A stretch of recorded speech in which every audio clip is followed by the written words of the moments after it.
Good day and thank you for joining CivilNet. Today our conversation here is going to be one of the most pressing issues to Armenians in diaspora in Armenia, the issue of Syrian Armenians. As we know, recently IDEA Foundation announced a certain grant in assistance to Syrian Armenians in Aleppo mainly, and this grant is going to go 4 ways. 4 organizations are going to be working with that money to support the Syrian Armenian community and bring them to safety. One of those organizations is Repat Armenia, and I'll be speaking today with the co-founder and the executive director of the organization, Vartan Marashlian. Thank you for coming here, Mr. Marashlian. Thank you. So it was good news, even though a lot of people thought it was long due. It came late. However, better late than never. And please tell us a little bit more as to what your organization is going to be, how your organization will be working with Syrian Armenians. Thank you for the invitation. Repat Armenia Foundation has been established a bit more than 4 years ago. And our primary focus is a voluntary repatriation, let's say bringing repatriation to Armenia. But starting from the first day, we were also dealing with the Syrian Armenians influx to Armenia, trying to help them mostly with integration, finding a job, and setting up a business in Armenia. So we'll do the same things within this program. The key challenge will be to deal with a big number of applicants.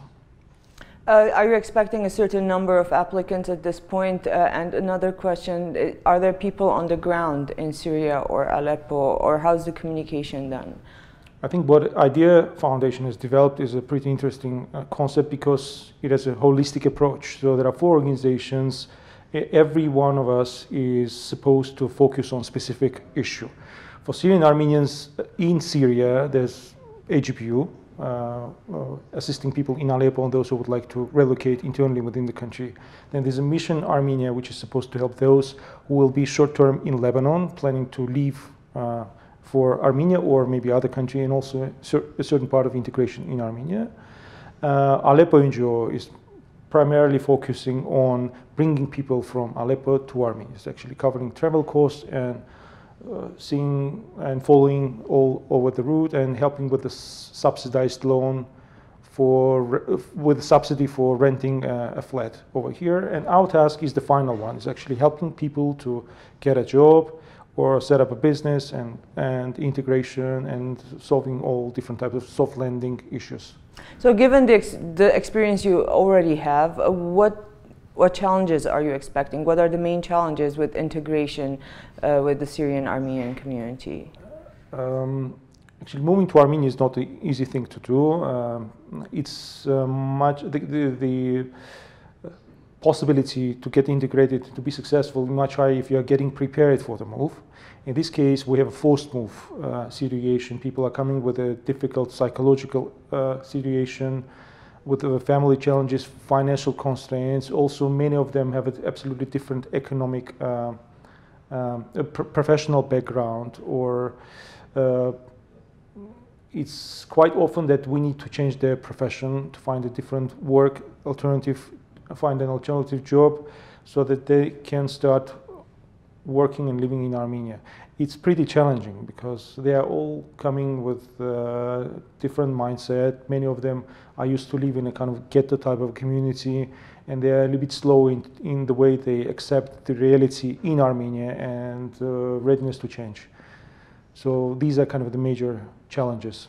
For voluntary repatriation, and oftentimes it's temporary because people have a place to go to return to. I repatriated from Lebanon. I know that I can always return. Well, Lebanon not being the best example, but let's say Europe, America, or Canada. However, this case with no return, is there more resolve, with nowhere to return, more resolve to fully integrate? It depends, because many of them have relatives worldwide. So I can say that 100% of Syrian Armenians moving to Armenia consider living in Armenia as the final decision. So some of them are considering Armenia as a transition country, so a transit point where they are planning to go further to Europe or Canada or a couple of other countries. So it really depends. We have both cases. We have very successful cases of integration and Syrian Armenians finding their place, especially younger generation. But we'll also have cases when people are here for 3-4 years and they still, their interaction within Syrian Armenians, friends and relatives, they do not connect with locals. They are not very active in the way they are looking for a job or trying to be sustainable. So I assume this is where you come in, also try to help out. So in the whole setup of the country, let's say laws or permissions or special, privileges for the Syrian Armenian, as far as these go, do you have support? We have support. We also know that the government provides some type of support in terms of education, starting a small business here, subsidized loans, a couple of other programs. But I think it's not enough. But at the same time, the government or the society cannot create some special conditions for Syrian Armenians, because we know that local Armenians also experience a lot of economic and other type of challenges. So you can't simply put all your efforts towards the Syrian Armenians and neglect the needs of locals. We should be very careful with that. When we talk about Syrian Armenians, one of the key issues is that the economic model in Syria was completely different from what is here. So they almost had no problem with the demand. They were well known on the market. The market was big.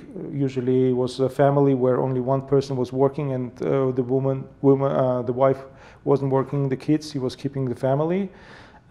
Here it's different. Here the key issue is the market. So what do you need to produce, or what do you need to do, which will bring the company to a bigger market? So usually they start working here as an employee instead of being an entrepreneur like it was in Aleppo. And this creates a lot of problems for them. And I fully understand them. It's really difficult to change your life in 40s, 50s, and to start almost everything from scratch. But you need to do that. And our task is to help them with soft landing. What we do, we connect them with successful Syrian Armenians who moved and went through the same path. Or even more interestingly, we connect them with Syrian Armenians who left Syria, went to USA, Canada, lived there for, let's say, 15, 20, 30 years, then decided to repatriate to Armenia.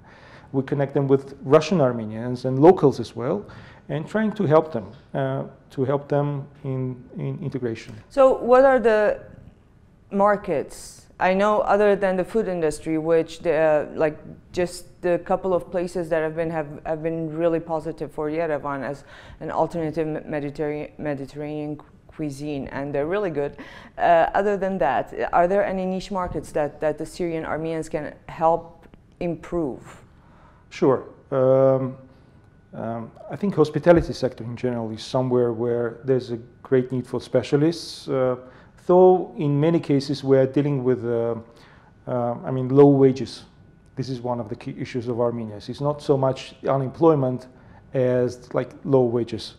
But as I mentioned, in many cases they need to change the professional background. The country today needs programmers. The country today needs digital marketing specialists. More people in hospitality sector, professional agricultural sector. And there are several very interesting programs where people can get trained and become programmers in 4 or 5 months and start working at companies, and then having fast-track career in the companies. But for Syrian Armenians, it's still an issue. For us, it's still an issue how to motivate them, how actually to persuade them that this is the way they should go for, because they stick to their professional background, they stick to their knowledge, and first of all, trying to spend a lot of efforts to do the same thing which they used to do in the country of origin. Well, is there any effort to reverse the situation? Maybe a lot of people in Armenia should be trained by Syrian Armenians, given how good they are at running small businesses, family-run businesses, having small workshops with certain kind of productions, the kind of business that's almost next to non-existent in Armenia. I think this is good. This is a good point. Definitely, we should develop these facilities as well, and we also need to help those Syrian Armenians who started their own businesses here. There's shoemaker in Armenia. There are a couple of other things which are produced in Armenia by Syrian Armenians, not only jewelry, but let's say natural organic soaps or products, clothes, and a couple of things. The key issue today, and I think diaspora should be really very heavily involved in this, is to help them with exporting things from Armenia. Because if they are professional, if they have a certain level of production, by helping them to increase dramatically the production levels and through export, will help them to optimize the cost of products and will help them to have a bigger team and to employ more and more people, both from Syria and locals.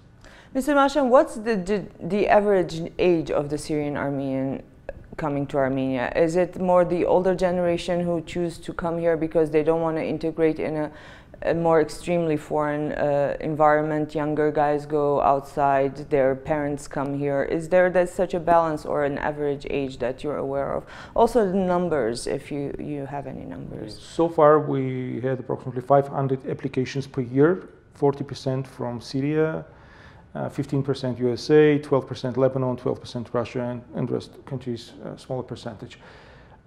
If we talk about other applicants like volunteer repats, I can say that most of them are from 20 to 35 years old, young generation representatives with a good educational level, etc. If we talk about Syrian Armenians, it's completely different. So we have cases when young, 20, 25 people are coming to our office, or we have cases when 40, 50, 60 years old people are coming to our office looking for support. So it's completely different. So I can't say that only young people are moving from Syria to Armenia or only older generation. And a more general question. So with Repat Armenia and with all the applications you get, repatriation can be also very temporary. So in general, what's the percentage of people staying here long term, and what's the percentage of people leaving? I can come from my example. I've come, stayed here for 10 years, left, and came back again. So is there any data on that? It would be interesting to know. So no official data, because there's no statistics on repatriation on the country level, but our estimates are that approximately 70% of people who are moving to Armenia stay long term. And also a very good sign is that people, like, as you've mentioned, you left. I also moved from Moscow first time in 1998. I've spent here 2.5 years, then moved back to Moscow and came back again, as you did. So, but we have a lot of people who go back and then in a certain number of years decide to move back to Armenia again. So I think 70% is a very good percentage for volunteer repatriation. In terms of forced move, like in case of Syrian Armenians, Armenians from Ukraine, Iraq, and Armenians from Baku, which we witnessed a big influx in 1990s. So the percentage is different. When we talk about Armenians from Baku and so the successful rate of repatriation was approximately 30%. In case of Syrian Armenians, at the moment it's much higher. It's approximately 60 to 70%. But we need to do everything so that these people stay in Armenia long term. And how about educational establishments? Do you have a collaboration with Yerevan State or any other school or university that actually helps with this integration process? I think there's a pretty good division of roles at the moment. Let's say on the market. It's not the market, but so the educational block is led by the Ministry of Diaspora, the Ministry of Education. Also, HGPU is heavily engaged in this, subsidizing fees for studying. So we're not really engaged in that part. We're more engaged in networking, soft landing, finding a job, starting a business, and then promoting a business. For example, we've created Siramark with K, Siramark Get AM website, which is an online platform where you can see a lot of B2C, business to customer services provided by Syrian Armenians. You can find them by categories or by map, and you can use their services. That's the way we see our role and our competitive advantage. So education is something which is done by other institutions, but we are in collaboration with many organizations.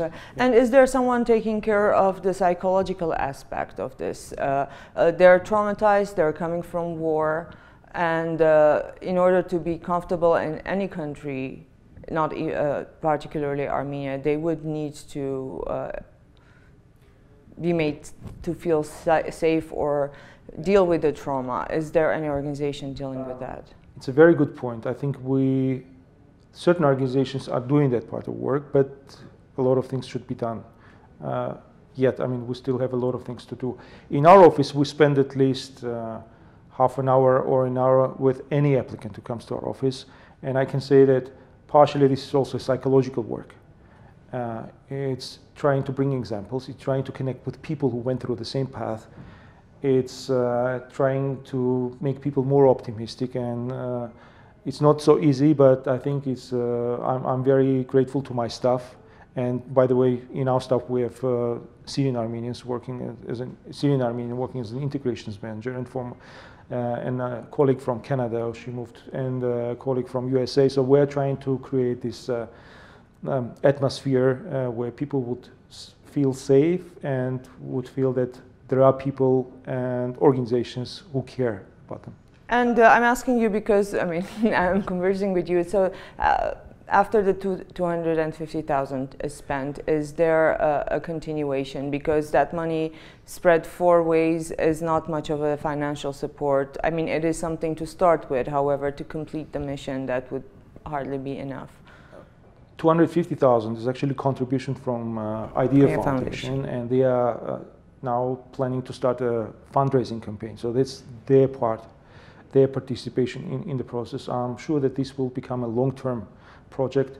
And one thing I would like to mention, for me as somebody who moved from Moscow, I know that a lot of Armenians who left Armenia are now in Russia helping their families with sending remittances. It doesn't matter whether there's a crisis or something else, but they are sending, they might not participate in different fundraising for, let's say, All Armenian Fund or any other things, but they do care of the families. In case of Syrian Armenians, something which surprises me is that though many Syrian Armenians has a lot of relatives in Canada, USA, and other countries, these family links are pretty weak. So I would really encourage their relatives in Canada and USA to take care of them, because by helping those people to live in Armenia, we can solve several tasks. First, we have Armenians living in Armenia. Second, through helping them, actually 90% of this money will go again into the economy, because people will spend money. It's a consumption. And it will also help other Syrian Armenians and local producers and service providers to get more revenues. So in this situation, by sending a pretty small amount of money, you'll be able to help these families in the integration process, but also will help the Armenian economy. In any case, wherever they go today, they will be subsidized. If they go to countries like Germany, Netherlands, or Sweden, in this case, the country subsidizes them through different types of payments. In case of Canada, USA, partially relatives, but it's much more expensive to keep Armenians in countries like USA, Canada, or other countries. In Armenia, it's much cheaper, and strategically, it's much more important. Thank you very much, and best of luck, and wish to see many more Syrian Armenians safe and sound in Armenia. And we also thank the viewers for joining us for this conversation.